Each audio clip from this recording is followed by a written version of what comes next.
Los miércoles nos dedicamos a preocuparnos por la salud, según se mire. Yo no sé dónde empieza la salud y dónde termina. Si es que tiene un principio y un final, no lo sé. Pero siempre hay algún argumento que nos hace defender la salud.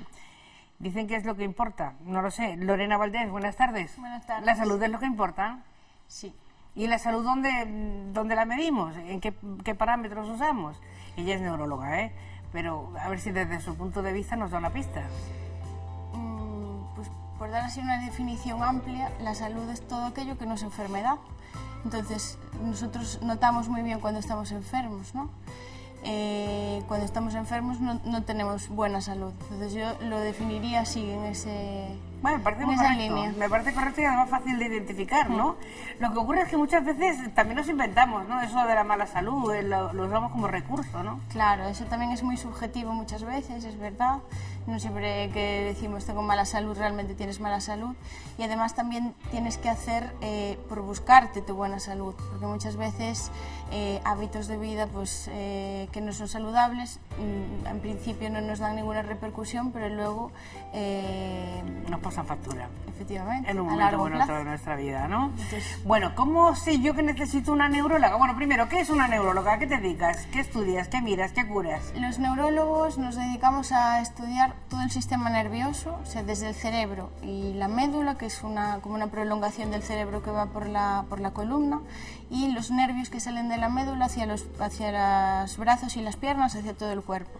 Entonces, el sistema nervioso hay en todo el cuerpo, todo el organismo tiene algo de sistema nervioso, y como imaginarás, las enfermedades que pueden afectar a esto son muy extensas.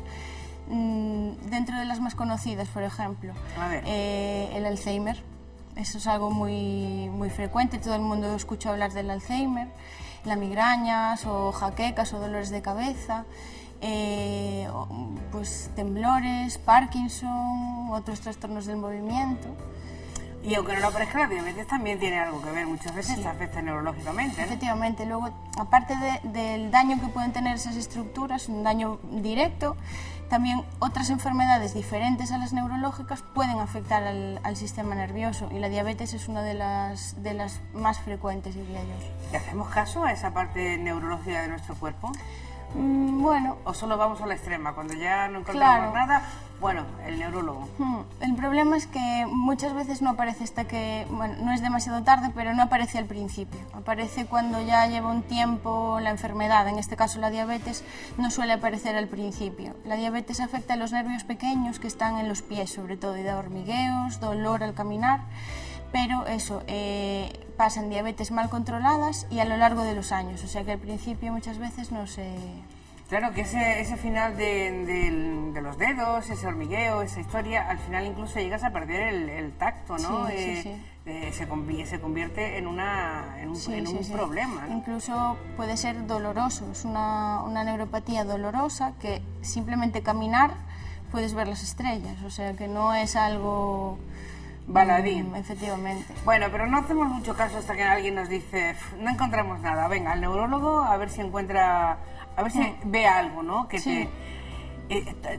Claro, si está en el sistema nervioso puede aparecer en cualquier momento, en cualquier lugar, en cualquier zona de nuestro organismo. Claro. Pero muchas veces no sabemos ni detectarlo, ni descubrirlo, ni plantearnos la necesidad, ¿no?, de que se nos vea de otra manera. A lo mejor estamos viendo pues, a un endocrino, un traumatólogo, un no sé qué, y en realidad es nuestra cabeza tan importante, es nuestra cabeza la que dirige todo eso, nos hace ver y no ver.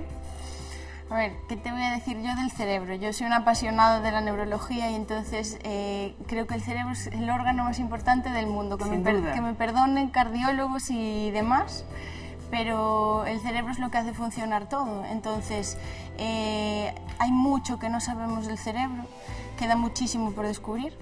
Y efectivamente puede hacer que nosotros sintamos cosas incluso que no son reales, o sea, que no tienen una base orgánica, sin un daño en el cuerpo que podamos registrar de alguna manera.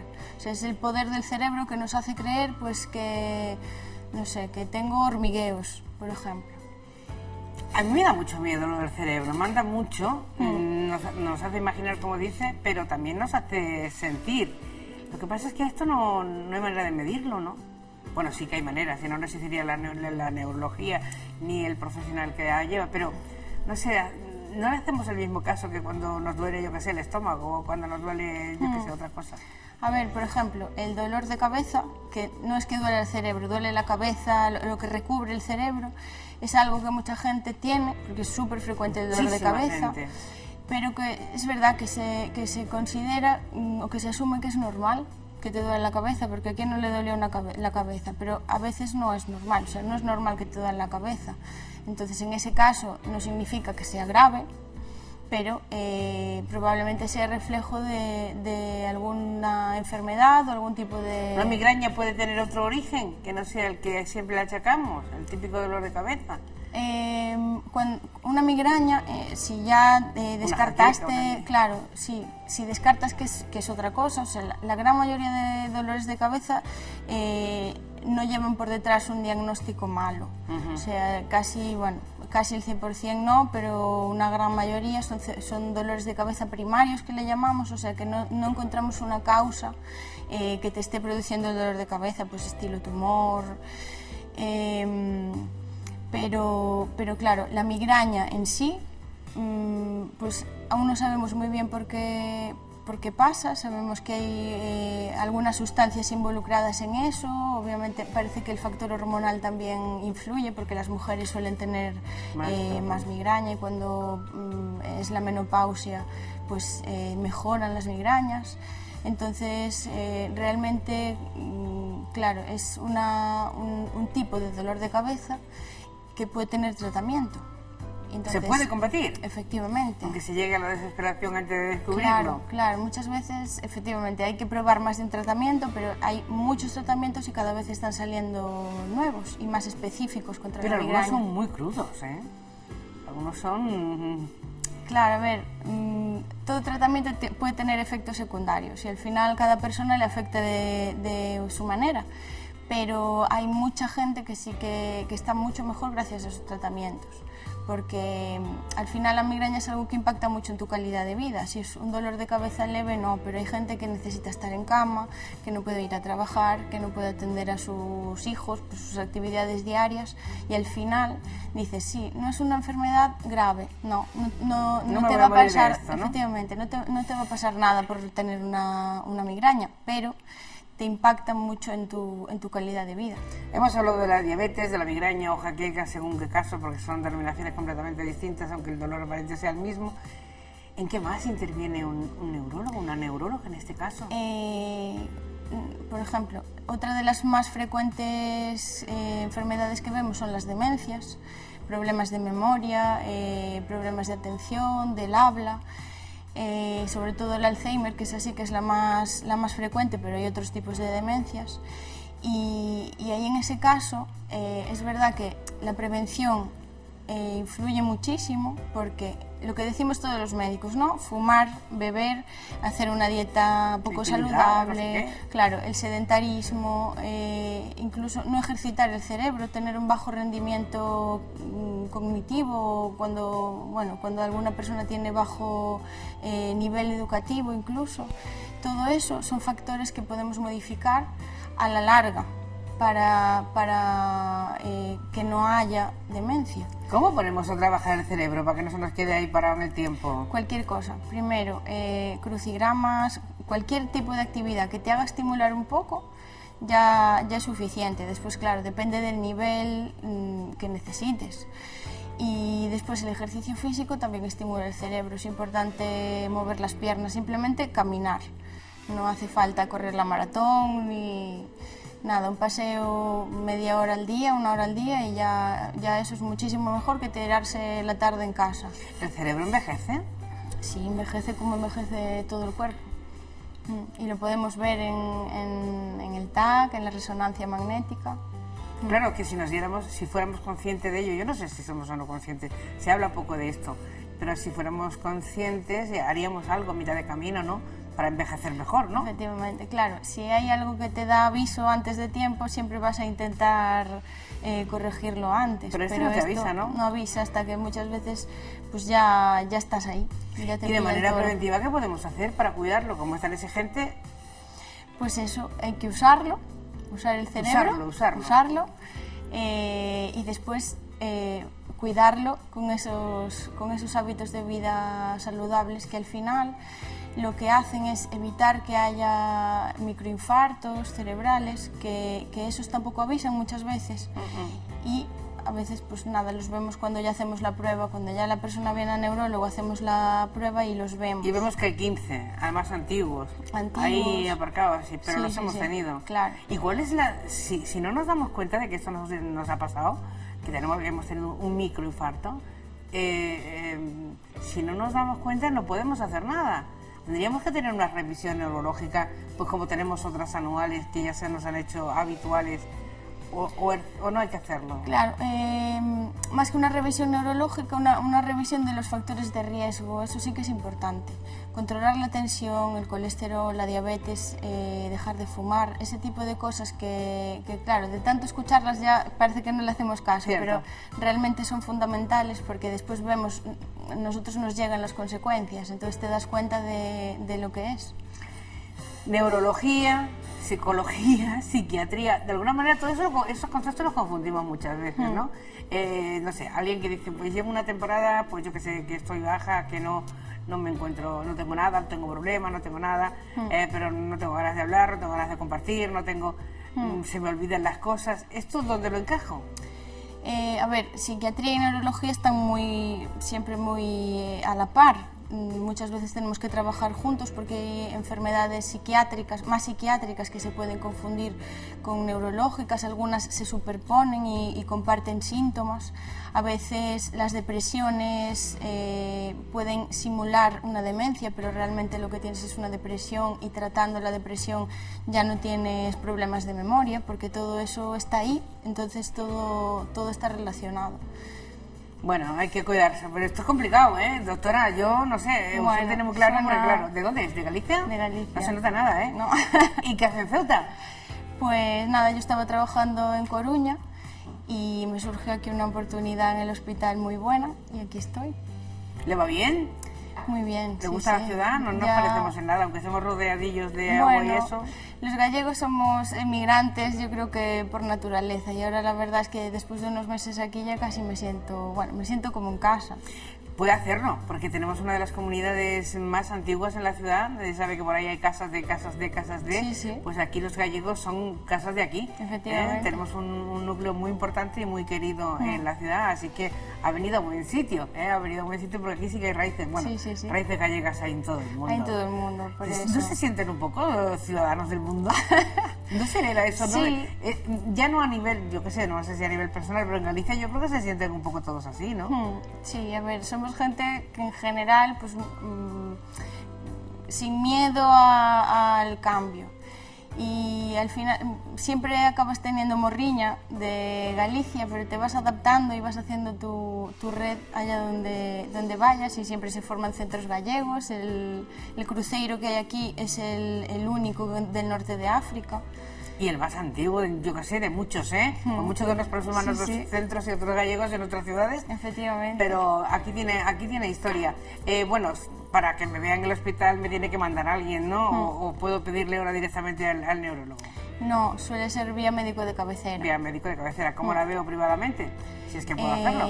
Sí, ahora, de hecho, venir a Ceuta también me dio la oportunidad, aparte de trabajar en el hospital, hacer una consulta privada en la clínica HC Ceuta, en el Paseo de las Palmeras. Entonces allí estoy. Allí la vamos a localizar. Vamos, pero no esperamos a llevar la cabeza en la mano, ¿no? Tenemos que ir un poquito antes. Un poquito antes como mínimo. A poder ser. Alzheimer ha dicho antes y yo creo que esa es una enfermedad que nos preocupa a todos, ¿no? Tengamos la edad que tengamos familia o no familia, tengamos conocidos o no, porque esa llega y se queda. Efectivamente, la enfermedad de Alzheimer los cambios que produce en el cerebro empiezan a pasar 20 años antes. ¿De qué va a pasar? 10 años antes de que empiecen a manifestar los síntomas. Entonces, es mucho daño que se está recuperando hasta que finalmente se detecta. Lo que sí se puede hacer o hay unos tratamientos que buscan estabilizar un poco, que la progresión no vaya tan rápido, porque es verdad que es una enfermedad degenerativa y eso por ahora no existe tratamiento. Se está investigando muchísimo, pero no se llega al tratamiento adecuado que lo frene. 2 años de pandemia. Si yo no la he vivido, usted ni se la ha olido. Quiero decir, por edad, nosotros no hemos vivido otro episodio como este en nuestro país. Estos 2 años nos han podido afectar. La gente está más triste, ha dejado de hacer algunas cosas, ha emprendido otras, ha dado más importancia a cosas que son más volátiles, pero que bueno, que parece que se nos va a ir la vida, ha dejado las tradicionales. Sí. ¿Esto cómo lo asimila el ser humano? Yo creo que la pandemia nos cambió a todos, eso es indudable, pero aparte de todos esos síntomas que puedes tener en la esfera más psicológica, de eso, que estás más triste, te das cuenta de lo que realmente importa a lo mejor, la propia infección por coronavirus también da efectos neurológicos y una vez recuperada la infección también pueden quedar secuelas desde el punto de vista neurológico. ¿Cómo cuáles? Entonces, sobre todo, la más frecuente de todos son los dolores de cabeza, pero también los problemas de memoria o la nube esta mental que dice alguna gente que se nota embotargada. Eso lo estamos viendo cada vez más. Supone un aumento de consultas en nuestras consultas de neurología y bueno, aún estamos en pañales porque sabemos poco del COVID, pero sí que estamos viendo que hay efectos, lo que se llama el síndrome post-COVID o el COVID prolongado, pues eso también incluye manifestaciones neurológicas. Caray, muchas veces, muchas personas que han pasado el COVID empiezan a comentar este tipo de historias, o sea, no me acuerdo bien, he perdido un poco la memoria, estoy un poco como, hoy no me dirijo, hoy estoy un poco, como decía antes, embotargada. Sí. Esto es normal, pero esto al final se pasa, no se pasa, o es un efecto secundario para siempre, hay que tratarlo, ¿cómo es esto? Claro, no sabemos, hay gente que se le pasa porque ya llevamos 2 años de experiencia, pero hay otros muchos que todavía ¿Cuánto puede durar? Bueno, eso no se sabe, cada uno será diferente en cada caso.